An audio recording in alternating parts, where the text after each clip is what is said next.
The second common MOSFET application we're going to talk about is switching. And so two main reasons we would consider using MOSFET switches over mechanical switches is that our MOSFET switches are going to be much faster and typically more reliable than the mechanical switches. So in order to look at sort of a simple example, let's consider this Cmos inverter circuit shown below. And so note that this is an enhancement mode device because we don't have that shaded region in our gate area. So this is an enhancement mode MOSFET. We can also note that it's in channel, NMOS as advertised because we have that arrow on our source. And so what we can notice is that if our VI is changing, we're going to see changes in our Vout. So let's sort of step through that with different cases of VI. So because this is an enhancement mode NMOS, we know that our VTN is going to be positive.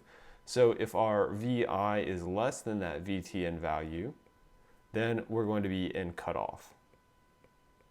So our transistor is not going to be turned on. And of course, if we're in cutoff, we know that our drain current is going to be equal to 0.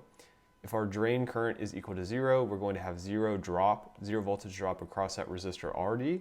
So our Vout is just going to be equal to the VDD because we've lost 0 of that VDD across our RD. And we can also say because there's no drain current that the power dissipated in our transistor is going to be 0.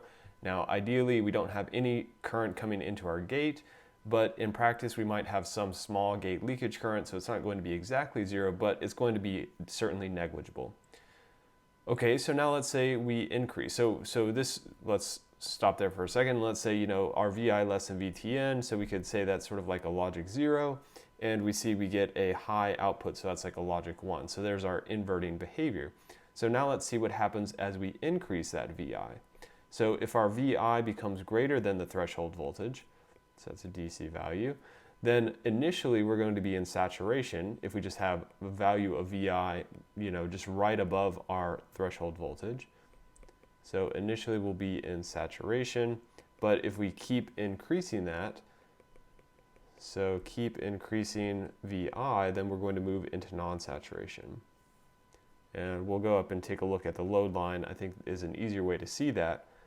So keep increasing VI is going to put us in our non-saturation or our ohmic region. And that's typically where our switches are going to operate. They're typically going to be operating between cutoff and non-saturation. So we're putting V in, not necessarily up to or equal to VDD, but closer to VDD than 0, for instance. And so we can see if we're in that non-saturation mode, of course, now we're going to have some ID value, which is greater than 0. So we're going to have some Vout, which is going to be less than VDD, because now we are going to have some voltage drop across our drain resistor RD. And so eventually that Vout is going to reach some minimum value as VI increases, which increases ID. So what we're going to have then ultimately is that during that state, our power in the transistor is not going to be equal to 0. So while our switch is open, while our switch is closed, and while current is flowing here, we're going to have some non-zero power dissipation, which makes sense. So let's real briefly come up here to our load line that we looked at for amplification and sort of see what's going on here. So we're saying that if we have 0 input voltage, we have 0 drain current. As we increase it, we're going to be increasing our drain current up this way, so we can see we're initially going to be in saturation, but typically we're going to be operating over here in our ohmic region. So, and that of course occurs as that VI is increasing. And so you might be saying, well, where's our line? And remember, this is a continuum of lines, not just a discrete set of lines. So, we have something that looks like this. And so maybe that would be on this VGS curve right here. And so maybe that current value is too high for your given application. Well, then what we need to do is we can just adjust our load line. And so of course we can adjust our load line one of two ways for this particular circuit that we considered previously. We can either adjust the RD value or we can adjust this VDD value. And so what that ultimately is going to do is that is going to shift the position of our endpoints of our load line, which can change where we are intersecting these curves. So sort of trying to bring all these ideas back together. Okay, so a relatively simple circuit. And what we're going to see in lab is that in practice we actually need to adjust this a little bit.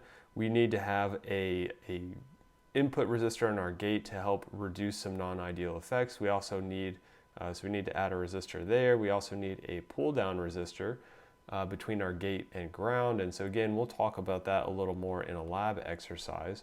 But in terms of theoretical circuits, that is a very simple circuit where we can achieve sort of a MOSFET switch. However, this power consumption, it'd be nice if we could decrease that a little bit. So let's consider a different configuration, which is something that is used very widely in industry and something that helps in the power consideration realm. So what is called is complementary MOS. So complementary MOS, or you'll almost always hear it abbreviated as Cmos. And so that's a very important term. And so what Cmos means is that we're using both NMOS and PMOS. So using both NMOS and PMOS in the same circuit. And so, of course, that's why we call this complementary. So it's not complementary with an I, but rather with an E. So we're not complementing the NMOS and PMOS, saying how nice they look, but rather they are complementary parts of a whole. So let's consider then a CMOS inverter. So the same basic idea we saw here, except here we just had an NMOS, but now let's say we have some CMOS inverter, which has PMOS and NMOS components. So CMOS inverter. And so the simplest case, again, we're sort of neglecting some non-ideal things, but the simplest case would look like this.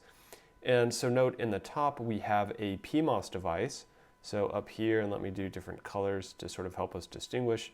So we have some PMOS device because this arrow is going in at our source. And down here, we have some NMOS device.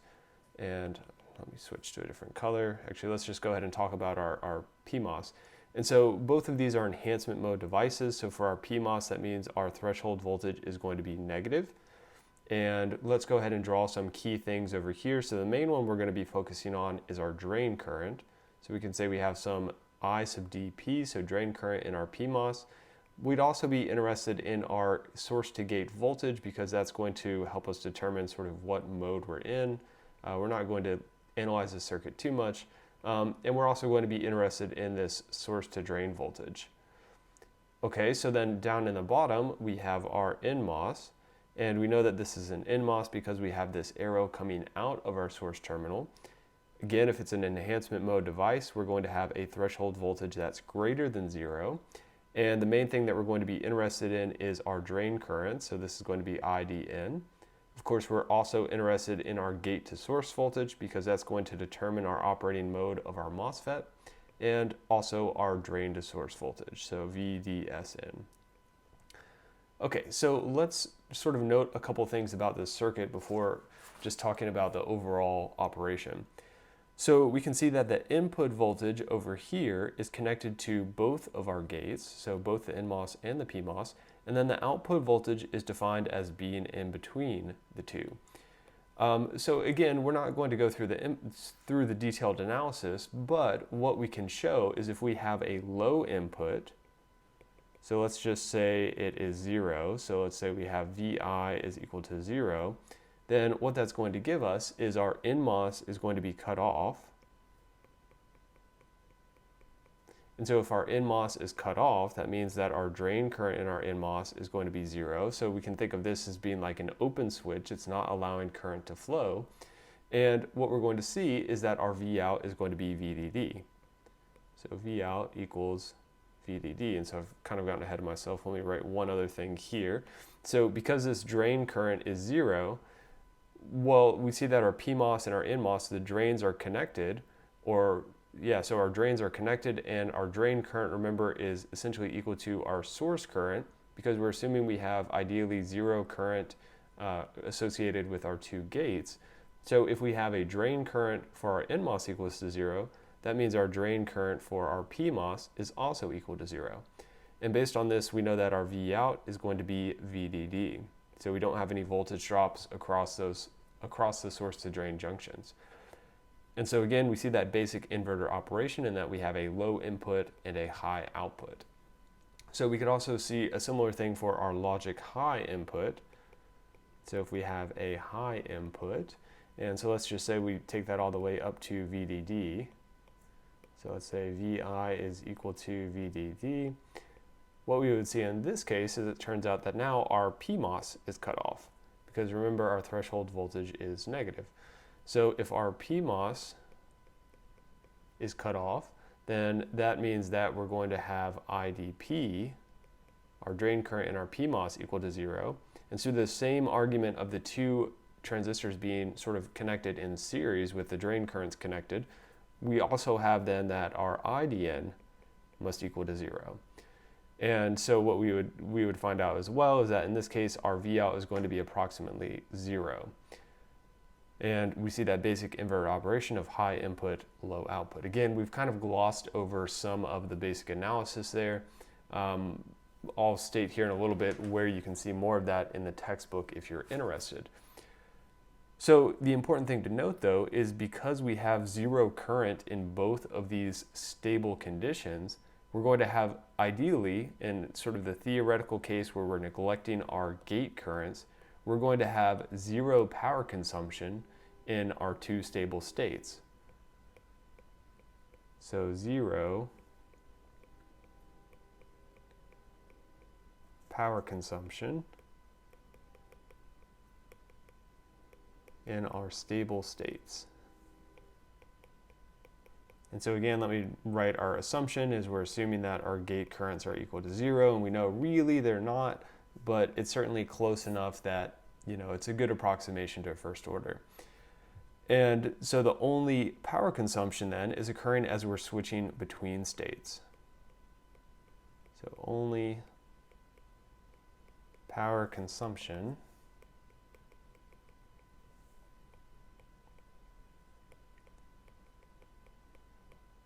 when switching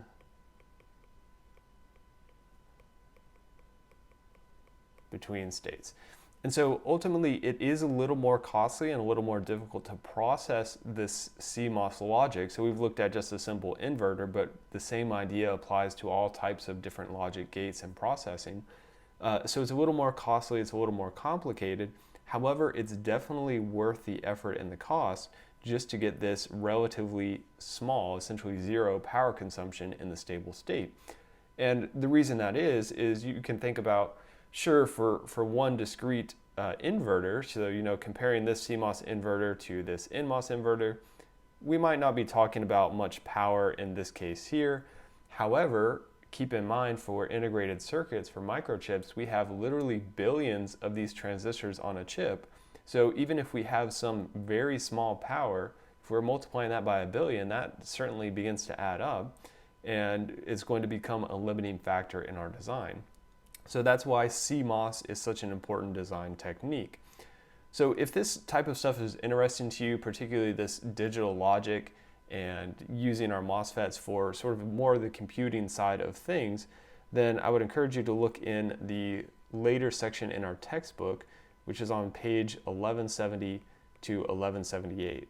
And actually I'm realizing I think that is particularly related to just our CMOS inverter. However, if you want to see more of sort of the logic side of things, that whole part 3 of the textbook, that last part, deals with using both MOSFETs as well as BJTs for digital logic.